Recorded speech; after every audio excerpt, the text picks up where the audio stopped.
हमारे सामने दो बिंब होते हैं।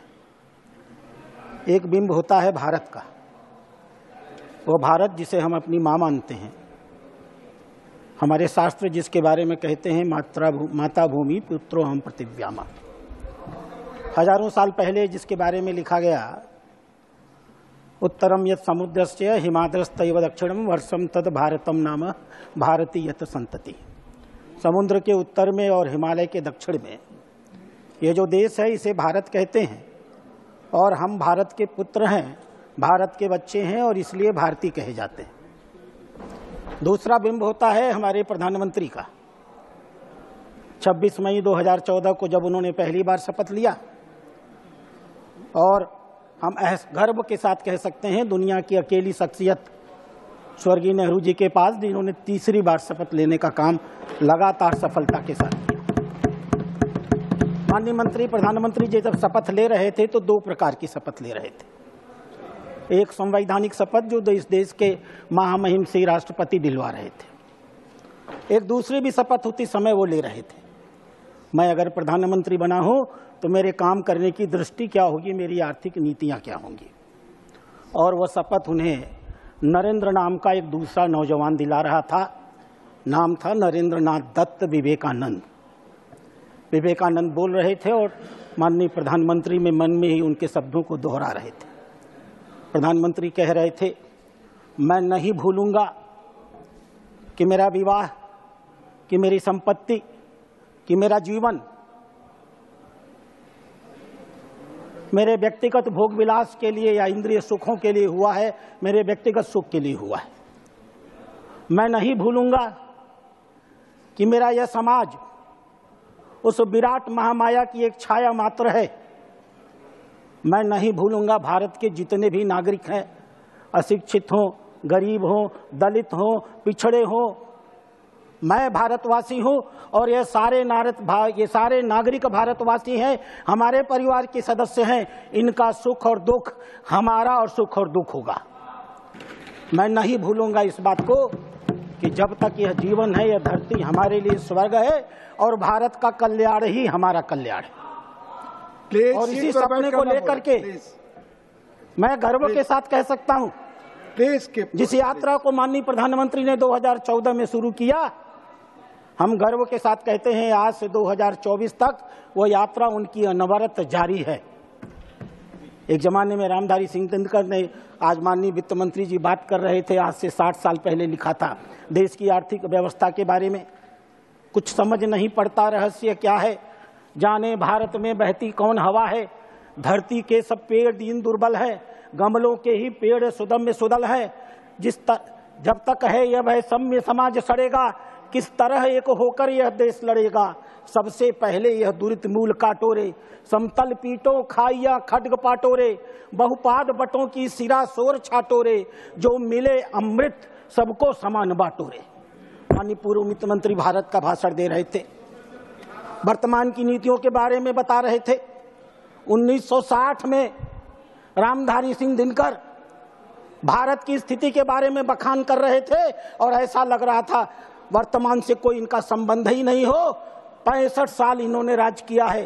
65 सालों के रहते हुए रामधारी सिंह दिनकर की इस पीड़ा को किंचित मात्र भी इन्होंने अगर बदला होता तो शायद ये बातें इन्हें आज दोहराने की जरूरत नहीं पड़ी होती। और इसीलिए माननीय प्रधानमंत्री जब सत्ता पर आए तो उनकी प्राथमिकता थी, देश का गरीब हमारी प्राथमिकता होगी, देश का नौजवान हमारी प्राथमिकता होगी, देश की बहनें हमारी प्राथमिकता होगी, देश का किसान हमारी प्राथमिकता होगी। और हम सब गर्व के साथ कह सकते हैं जितनी नीतियां उन्होंने बनाई, हम नाम पर नाम ले सकते हैं, उनकी उपलब्धियों को गिना सकते हैं। पहली बार जब वो जनधन योजना लेकर के आए थे, आप तो नहीं ला पाए 65 सालों में, आप तो इस बात की चिंता नहीं कर पाए कि इस देश में 53% ऐसे लोग हैं जिन्होंने बैंक का मुंह तक नहीं देखा था। आभारी होना चाहिए इस देश को हमारे प्रधानमंत्री का, जिन्होंने इस बात को तय किया कि भारत का एक भी नागरिक जिसके पास एक पैसा नहीं होगा हम उसे बैंक तक पहुंचाएंगे।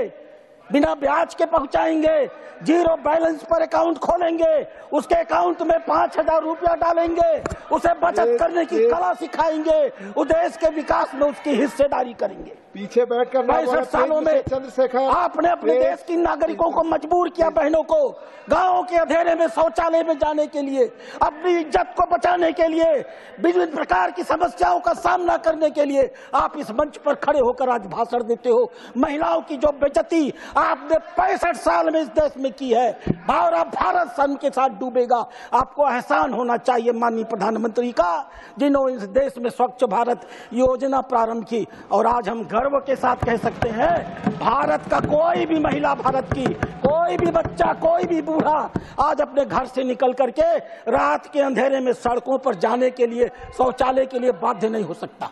आपको शर्म आनी चाहिए। 65 साल आप सत्ता में रहे, 3,70,00,000 सिर्फ ऐसे घर थे जिनके घर आप पीने का पानी पहुंचा सके।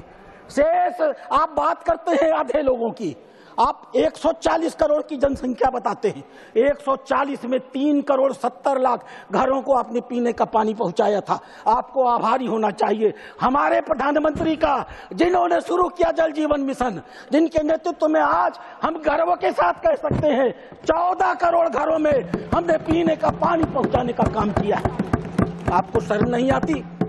इस देश की 90% जनसंख्या इलाज नहीं करा पाती थी, चिकित्सा तक उसकी पहुंच नहीं होती थी।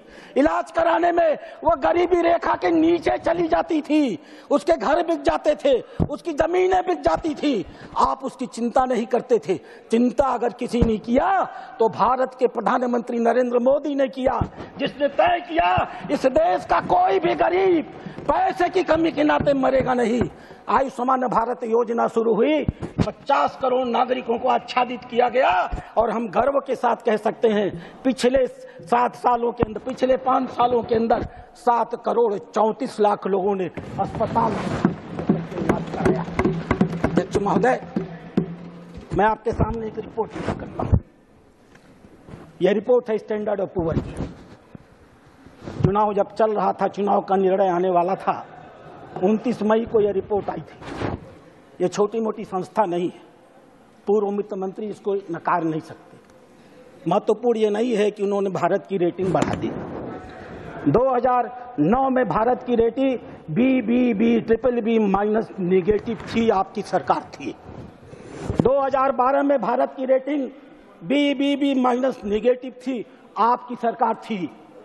2014 में नरेंद्र मोदी सरकार में आए, आते ही मान रेटिंग 4 महीने के अंदर बदल गई, BB माइनस से और BB स्टेबल हो गई। और हम गर्व के साथ कह सकते हैं 29 मई 2024 को घोषणा किया स्टैंडर्ड पुअर ने, और भारत की रेटिंग BB माइनस स्टेबल से बदल करके BB माइनस पॉजिटिव कर दिया। और महोदय, यह महत्वपूर्ण नहीं है, महत्वपूर्ण यह है कि ऐसा करते हुए स्टैंडर्ड ऑफ पुअर ने अपनी रिपोर्ट में क्या कहा, मैं उस रिपोर्ट को पढ़ना चाहूंगा अध्यक्ष महोदय। उन्होंने लिखा कि भारत को मजबूत आर्थिक विकास ने भारत की ऋण ग्राह्यता पर सकारात्मक प्रभाव डाला है। इस सुदृढ़ आर्थिक ढांचे का आने वाले 2-3 सालों में विकास की गति पर बहुत प्रभावी असर पड़ने वाला है। उन्होंने लिखा, सरकार ने अपने खर्चे के स्वरूप और उसके वितरण को पूरी तरह से बदल दिया है और बढ़ता हुआ हिस्सा अवस्थापना विकास पर खर्च किया जा रहा है। आने वाले समय में यह भारत की जड़ता को समाप्त कर देगा और भारत को विकास की बहुत ऊंचाइयों पर लेकर के जाएगा। उन्होंने लिखा, लगातार नीतिगत स्थायित्व से, गहराते हुए आर्थिक सुधारों से और उच्च दर के अवस्थापना सुविधाओं के निवेश से भारत लंबे समय तक विकास की संभावनाओं को बनाते रहेगा। भारत की अर्थव्यवस्था, पहला तमाचा जो आपके ऊपर है, जो आरोप हम लोगों के ऊपर आप लगाते हैं, उस कंपनी ने लिखा, भारत की अर्थव्यवस्था ने कोविड की आपदा के बाद बहुत प्रभावशाली ढंग से वापसी की है। पिछले 3 सालों में भारत के वास्तविक आर्थिक विकास की दर और सकल घरेलू उत्पादन का क्षेत्र में सर्वाधिक 8.1% की औसत से वृद्धि हुआ है। भारत एशिया पैसिफिक क्षेत्र में सीट पर बैठकर बात न करें। सर्वाधिक विकासशील है। अपनी और सीटों हमें पर जाओ विश्वास है कि आने वाले 3 सालों में यह विकास की दिशा और गति बनी रहेगी। भारत 7% के दर से विकास करता रहेगा। और भारत के सकल घरेलू उत्पादन और ऋण के अनुपात में इसका प्रभावी प्रभाव पड़ेगा। अध्यक्ष महोदय, दूसरा तमाचा इनकी गाल पर मारा है स्टैंडर्ड और पुअर्स ने, और लिखा, यह उनके शब्द हैं, वर्ष 2024-25 में मोदी सरकार ने अवस्थापना के विकास में 11,11,000 करोड़ रुपए खर्च किए हैं, अर्थात जीडीपी का 3.4